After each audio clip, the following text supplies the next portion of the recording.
Assalamualaikum warahmatullahi wabarakatuh.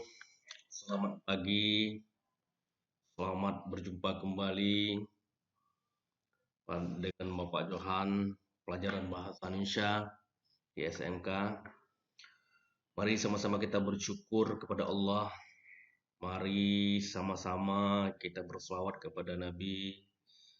Mari sama-sama kita selalu berdoa kepada orang tua kita, yaitu ayah beserta ibu kita yang telah memperjuangkan kita untuk mendidik kita, membiayai hidup kita, serta menaruhkan nyawa untuk kita semuanya.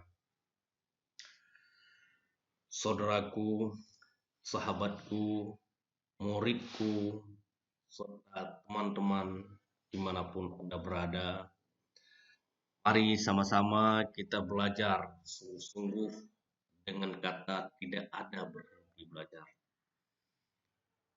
Dengan saya pada hari ini memberikan pelajaran bahasa Indonesia dengan materi tentang surat, di mana pertemuan yang lalu sudah kita bahas tentang surat dan jenis-jenis surat, dan sudah kita bahas dua jenis surat, yaitu surat pribadi dan surat resmi.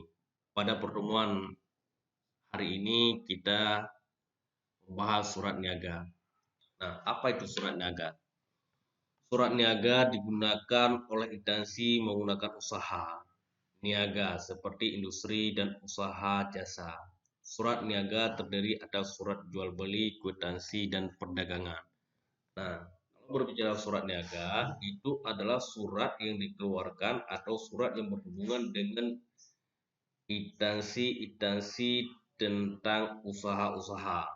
Misalnya dari perusahaan A, dari perusahaan B, dari toko A, toko B, kemudian dari jual beli yang lain. Nah, itu surat. Nah, surat niaga dibagi dua. Nah, ada surat niaga internal dan ada surat niaga eksternal. Bagaimana surat niaga internal? Surat niaga internal adalah surat yang dapat dipakai untuk berhubungan dengan pihak atau bagian lain dalam usaha dari tingkat pusat sampai cabang. Nah, kalau berbicara dengan surat internal, surat niaga internal itu adalah surat yang berhubungan satu perusahaan. Misalnya perusahaan di tingkat pusat yang dikirim surat ke perusahaan tingkat cabang, artinya masih internal. Nah, kalau berbicara surat niaga eksternal adalah surat yang dikeluarkan yang dipakai untuk berhubungan dengan perusahaan atau badan usaha lain.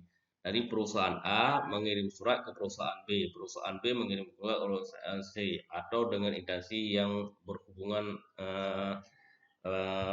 mitra. Nah, ciri-ciri surat niaga atau bisnis sebagai berikut. Bagaimana ciri-cirinya? Ciri-ciri surat niaga yang pertama menggunakan kop surat apabila surat dikeluarkan oleh organisasi atau instansi. Ada nomor surat, lampiran, dan perihal. Menggunakan salam pembuka dan salam penutup yang lazim. Menggunakan bahasa ragam resmi. Kemudian menyertakan cap atau stempel dari lembaga resmi.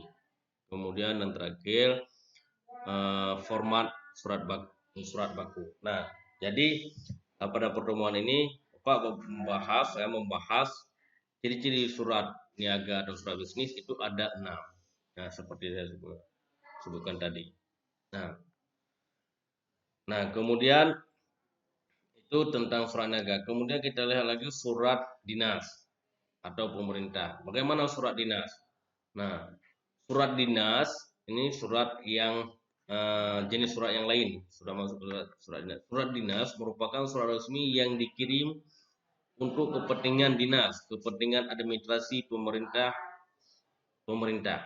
Nah, itu surat dinas. Surat dinas yang dikatakan surat dinas adalah surat yang resmi yang dikirim dari kepentingan dinas. Misalnya surat yang dikeluarkan oleh Dinas Pendidikan Provinsi Aceh ke cabang dinas. Cabang dinas diteruskan kepada sekolah-sekolah. Itu namanya surat dinas, atau surat SMK dikeluarkan kepada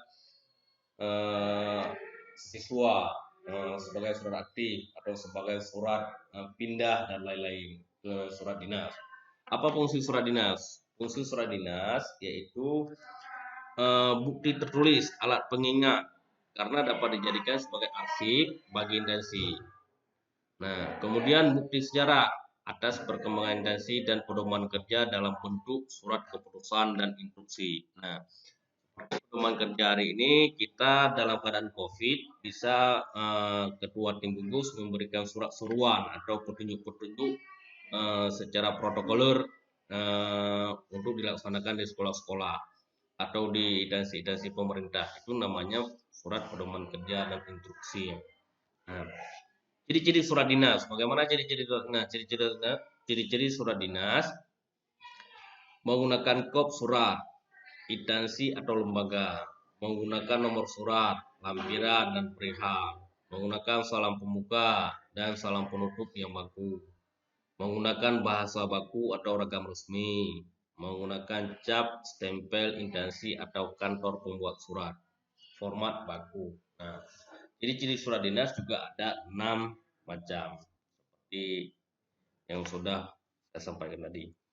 Nah, kemudian ciri surat yang selanjutnya yaitu ciri-ciri surat sosial. Bagaimana ciri-ciri surat sosial? Surat sosial adalah surat dibuat oleh individu, perusahaan, ataupun kelompok untuk kepentingan pererat hubungan, kerjasama, ataupun hubungan kekeluargaan. Nah, berbicara sosial itu antara hubungan hati ke hati atau usaha dengan usaha. Nah, untuk membangun sebuah komunitas kebersamaan. Nah, surat sosial dibagi dua lingkup. Yang pertama lingkup hubungan dengan masyarakat, lingkup hubungan dengan bisnis. Bagaimana lingkup hubungan dengan masyarakat? Nah, hubungan dengan masyarakat misalnya tentang usaha-usaha, tentang untuk silaturahmi, hubungan dengan bisnis itu antara perusahaan. Nah, ciri-ciri surat sosial. Bagaimana ciri-ciri surat sosial? Ciri-ciri surat sosial yang pertama menggunakan kop surat, kemudian ada nomor surat, lampiran dan perihal. Kemudian yang ketiga menggunakan salam pembuka dan salam penutup yang lazim, menggunakan bahasa ragam resmi, menyertakan cap atau stempel dari lembaga resmi, format baku.